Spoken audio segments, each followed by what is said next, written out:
चलिए अब आगे बढ़ते हैं। उत्तराखंड में विधानसभा चुनाव को लेकर बीजेपी चुनावी मोड पर पूरी तरह से आ चुकी है। आज देहरादून में बैठकों का दौर जारी है, जिसे लेकर देहरादून में बीजेपी चुनाव प्रबंधन समिति की पहली बैठक बीजेपी कार्यालय में आयोजित की गई है। उत्तराखंड के प्रदेश चुनाव प्रभारी प्रहलाद जोशी की अध्यक्षता में चुनाव प्रबंधन समिति की पहली बैठक आयोजित की गई, जिसमें प्रदेश के पूर्व मुख्यमंत्रियों समेत सभी वरिष्ठ नेता मौजूद रहेंगे। तो चुनावी मोड में उत्तराखंड बीजेपी चुनाव प्रबंधन की बैठक आज प्रहलाद जोशी की अध्यक्षता में इस बैठक को संपन्न कराया जाना है। पार्टी के वरिष्ठ नेता इसमें शामिल होंगे। अगले साल उत्तराखंड में चुनाव है विधानसभा का, उससे पहले बीजेपी अपनी रणनीति पर काम करना शुरू कर दी है। और किस तरह की रणनीति पर बीजेपी इस बार चुनाव लड़ेगी, क्या रणनीति होनी चाहिए, तमाम ऐसे मुद्दे हैं जिस पर बड़े नेताओं के साथ बीजेपी के पदाधिकारियों के साथ उनकी बैठक होनी है और इसी पर चर्चा होगी। तो प्रहलाद जोशी की अध्यक्षता में बैठक, पार्टी के वरिष्ठ नेता इसमें शामिल होंगे। चुनावी मोड में पूरी तरह से बीजेपी उत्तराखंड में आ चुकी है।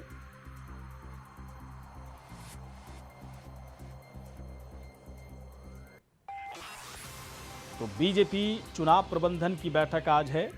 प्रहलाद जोशी की अध्यक्षता में इस बैठक का आयोजन होना है।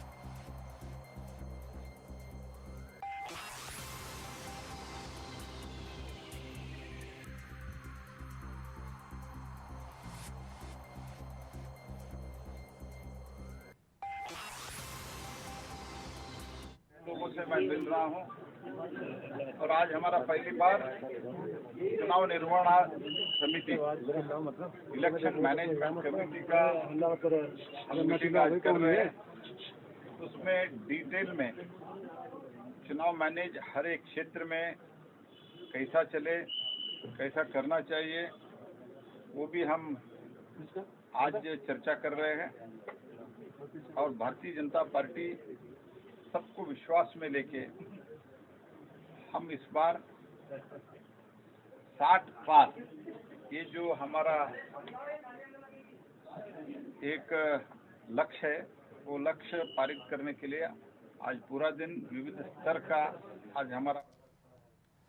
और वहीं उत्तराखंड में आम आदमी पार्टी लगातार बीजेपी पर हमलावर है। देहरादून में आज आप प्रवक्ता नवीन पिरसाली ने प्रेस कॉन्फ्रेंस की। इस दौरान उन्होंने बीजेपी सरकार को जमकर घेरा। आपने किसान आंदोलन का समर्थन किया। केंद्र सरकार पर आरोप लगाते हुए कहा कि कृषि कानूनों की आड़ में मोदी सरकार कृषि को व्यवसाय बनाना चाहती है। तो आम आदमी पार्टी के प्रवक्ता नवीन पिरसाली ने प्रेस कॉन्फ्रेंस की। किसान आंदोलन को आपने अपना समर्थन दिया, मोदी सरकार पर आरोप लगाया। कृषि कानूनों की आड़ में कृषि को व्यवसाय बनाना चाहती है बीजेपी।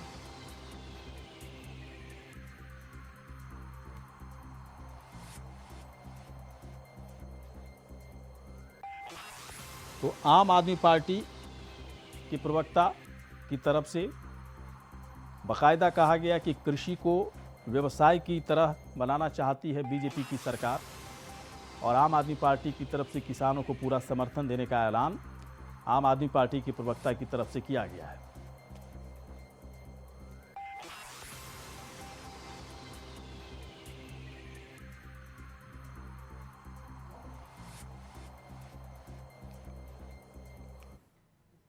चले बढ़ते हैं आगे। उत्तराखंड में लगातार डॉक्टरों का तबादला हो रहा है, लेकिन डॉक्टर उसके बावजूद भी ज्वाइन नहीं कर रहे हैं, जिस पर स्वास्थ्य मंत्री धन सिंह रावत ने नाराजगी जाहिर करते हुए दो टूक नसीहत दे डाली। उन्होंने कहा कि जिन्हें नौकरी करनी है उन्हें तबादले के बाद ज्वाइन करना ही होगा।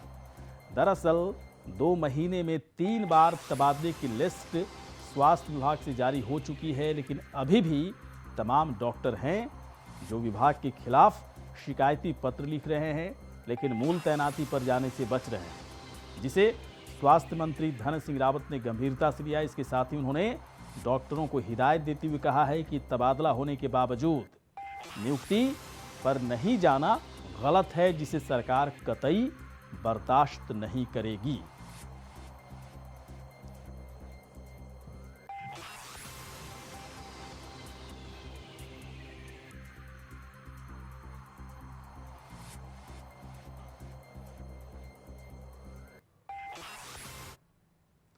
और वहीं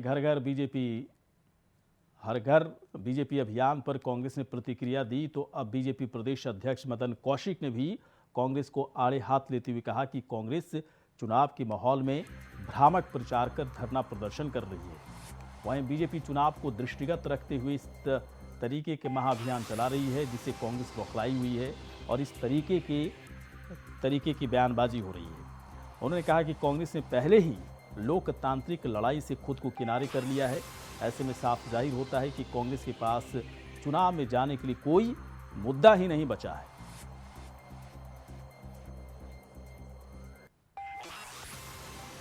उत्तराखंड में आम आदमी पार्टी की रोजगार गारंटी तिरंगा यात्रा का चौबट्टा खाल विधानसभा में जोरदार स्वागत हुआ।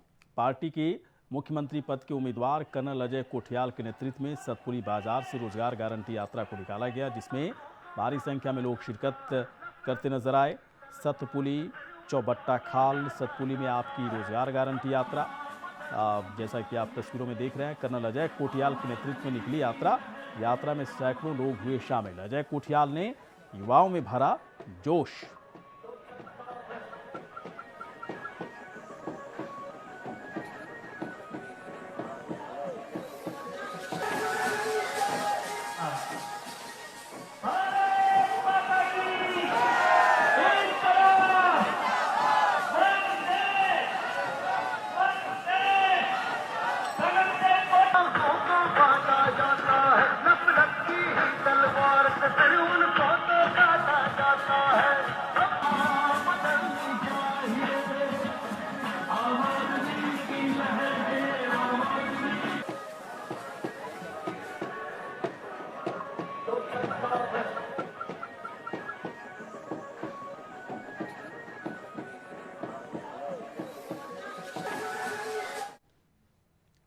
और वहीं कांग्रेस के गढ़वाल लोकसभा क्षेत्र प्रभारी कुलदीप कुमार पौड़ी पहुंचे, जहां उन्होंने आगामी चुनाव को लेकर पार्टी के पदाधिकारियों और कार्यकर्ताओं के साथ उन्होंने बैठक की।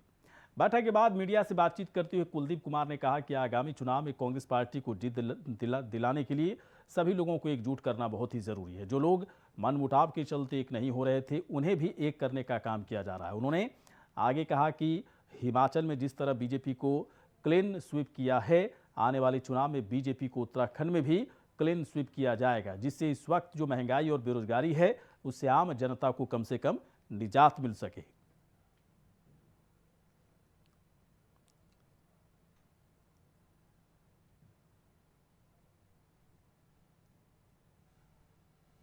तो चुनाव में उत्तराखंड से बीजेपी का होगा सफाया, आम लोगों को महंगाई और बेरोजगारी से निजात मिलेगी। कुलदीप कुमार ने बाकायदा इसकी बैठक की, पदाधिकारियों और कार्यकर्ताओं के साथ बैठक के दरमियान ये बातें उनकी तरफ से की गई हैं। तो पौड़ी पहुंचे कुलदीप कुमार, जहां पर वो अपने पार्टी के पदाधिकारियों से कांग्रेस के गढ़वाल लोकसभा क्षेत्र के प्रभारी पौड़ी पहुंचे और वहां पर उन्होंने कहा कि पूरी तरह से सूपड़ा साफ कर दिया जाएगा बीजेपी का उत्तराखंड में।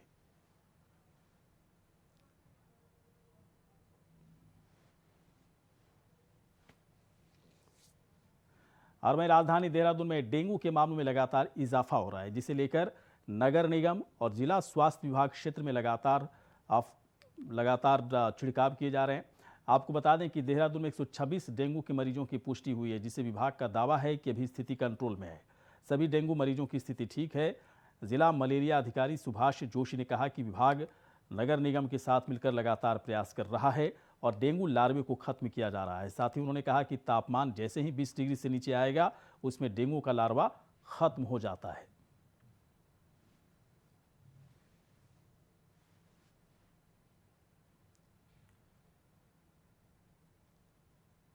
तो डेंगू के मामले में इजाफा हुआ, 126 डेंगू के मरीजों की पुष्टि हुई है, लेकिन प्रशासन की तरफ से सतर्कता बरती जा रही है।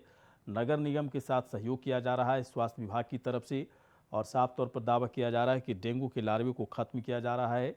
साथ ही साथ एक बड़ी उम्मीद है कि 20 डिग्री सेंटीग्रेड से तापमान जैसे ही नीचे आएगा, डेंगू का लार्वा ऑटोमेटिक खत्म हो जाएगा।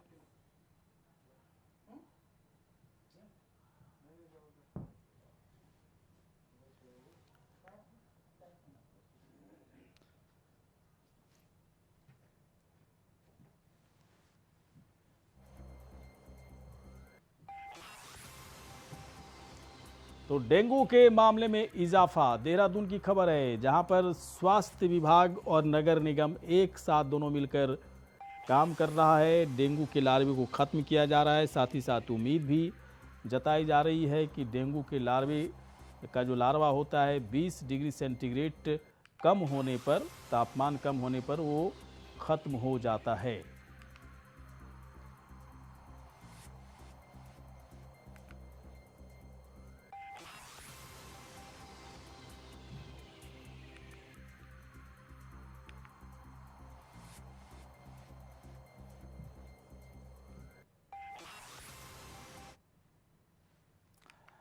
चलिए बढ़ते हैं आगे।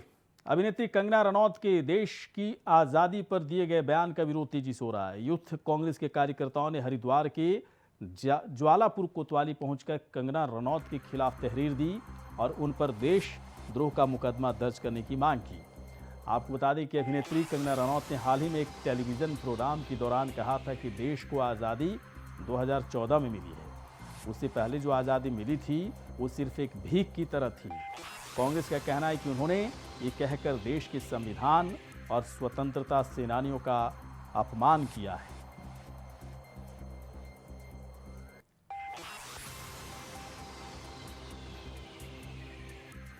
तो कांग्रेस कार्यकर्ताओं ने कंगना रनौत की इस बयान का विरोध किया। ज्वालापुर कोतवाली में बाकायदा इसकी तहरीर दी गई। संविधान और स्वतंत्रता सेनानियों का अपमान कंगना रनौत की तरफ से किया गया है और इस पूरे मामले को लेकर कंगना रनौत के खिलाफ कार्रवाई होनी चाहिए। कंगना रनौत एक मीडिया इंटरव्यू में उन्होंने कहा था कि आज़ादी तो दरअसल 2014 में मिली है। उनका इशारा था कि जब नरेंद्र मोदी पीएम बने तभी देश को आज़ादी मिली है। उससे पहले जो आज़ादी थी वो भीख में मिली थी। और इसी बात को लेकर, इस बयान को लेकर कांग्रेस के कार्यकर्ता कंगना रनौत के खिलाफ कार्रवाई करने की मांग उनकी तरफ से की जा रही है।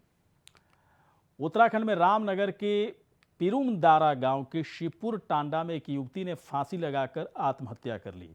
जिस वक्त युवती ने पंखे से लटककर आत्महत्या की, उस वक्त घर में उसके कोई परिवार वाले मौजूद नहीं थे। परिवार वाले जब घर पहुंचे तो युवती को पंखे से लटकता देख पुलिस को सूचना दी, जिसके बाद मौके पर पहुंची पुलिस ने शव को अपने कब्जे में लेकर पोस्टमार्टम के लिए भेज दिया है। बताया जा रहा है कि परिवार वालों ने युवती की शादी कहीं तय कर दी थी, लेकिन युवती अभी शादी नहीं करना चाहती थी। इस बात का जिक्र युवती ने अपने सुसाइड नोट में किया है। ना किया जाने के कारण उन्होंने अपने दुपट्टे से फंदा लगा के आत्महत्या करी है, जिस संबंध में पुलिस मौके पे है और सुसाइड नोट भी बरामद हुआ है। पंचायतनामा भर के पोस्टमार्टम कराए जाने की कार्रवाई जारी है। हाँ, ये अभी सूचना मिली है कि एक युवती बबीता पुत्री भगवान दास द्वारा उनकी इच्छा का विवाह परिजनों द्वारा ना किया जाने के कारण उन्होंने अपने दुपट्टे से फंदा लगा के आत्महत्या करी है, जिस संबंध में पुलिस मौके। और चलिए इसी के साथ बुलेटिन में इतना ही। आप लगातार देखते रहिए इंडिया वॉइस।